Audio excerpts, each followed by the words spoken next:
অর্থ উপদেষ্টা ডক্টর সালেউদ্দিন আহমেদ জানিয়েছেন, বাংলাদেশের অর্থনৈতিক পরিস্থিতি এবং ঋণের শর্ত পূরণের অগ্রগতিতে সন্তোষ জানিয়েছে আইএমএফ। আগামী জুনে ঋণের চতুর্থ ও পঞ্চম কিস্তির অর্থ একসাথে পাওয়া যাবে এমন আশা তার। বৈঠকে আইএমএফ প্রতিনিধি দল রাজস্ব আদায় পরিস্থিতি ও খারাপ ঋণ নিয়ে উদ্বেগের পাশাপাশি বৈদেশিক মুদ্রার বিনিময় হার বাজার ভিত্তিক করার তাগিদ দিয়েছেন বলেও জানান অর্থ উপদেষ্টা।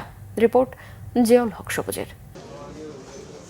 ঋণের অর্থ ছাড়ের শর্ত পূরণের অগ্রগতি জানতে শনিবার বাংলাদেশে আসেন ক্রিস পাপা জর্জিওর নেতৃত্বে আইএমএফের এক প্রতিনিধি দল।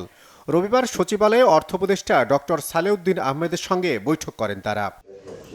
বৈঠকে আইএমএফ মিশনটি বাংলাদেশের জিডিপির অনুপাতে রাজস্ব আয় বৃদ্ধি ও বৈদেশিক মুদ্রার রিজার্ভ ছাড়াও বাজেট ঘাটতি পর্যালোচনা করে। খেলাপি ঋণ আদায় ও ব্যাংক খাতের শৃঙ্খলা ফেরানোর বিষয়েও তারা জানতে চায় বলে জানিয়েছেন অর্থ উপদেষ্টা। বেসিক্যালি যে আইএমএফের কনসার্নটা হলো রেভিনিউ জেনারেশন, আমাদের বাজেট সাইজ কত হবে, ডেফিসিট কত হবে, এগুলি কতটুকু আমরা রাখবো, সার্বিকভাবে ব্যাংকিং শৃঙ্খলা, ডিফল্ট লোন আদায়, আর এদিকে এনবিআরের আমরা ট্যাক্স জিডিপি রেশিও বাড়াবো কী করে, কোন কোন ক্ষেত্রে বাড়াবো, এইগুলি নিয়ে আলাপ হচ্ছে। যে আইএমএফ বলছে দেখে করছি, এটা আমাদের ব্যাংক রেজুলিউশন, ডিফল্ট লোনগুলো ইস্যু করতে হবে, আমরা ম্যাক্রো স্টেবিলিটি আবার আনতে হবে, ট্যাক্স রেভিনিউ বাড়াতে হবে, ট্যাক্সের লিকেজ আমাদের জন্য। অতএব ওরা টাকা দেখ আর না দেখ, এটা তো আমাদের এমনি করতে হবে। মিশনটির বিশ্লেষণ সম্পর্কে উপদেষ্টা জানান, অন্তর্বর্তী সরকারের ৮ মাসে সঠিক পথে রয়েছে বাংলাদেশের অগ্রগতি।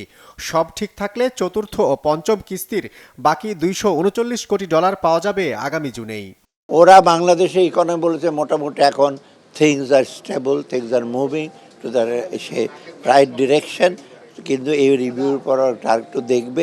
ওরা বলছে উই আর স্যাটিসফাইড যে বাংলাদেশ ইকোনমি এখন তো স্টেবল আছে আর কি। আমাদের যা যা করার আমরা করতে চেষ্টা করছি। অলরেডি আমরা আমাদের গুড ইন্টেনশনটা তো দেখিয়েছি, ওদের দিক থেকে ওদের গুড ইন্টেনশন দেখাক, দেন উইল এঙ্গেজ, আমরা আলাপ করব অ্যান্ড হোপ উইল অ্যাগ্রি যে ওরা হয়তো কিছু বলবে এটা করতে, আমরা যেটা করেছি তো এটা করে আলতো উইল ট্রাই টু অ্যাগ্রি।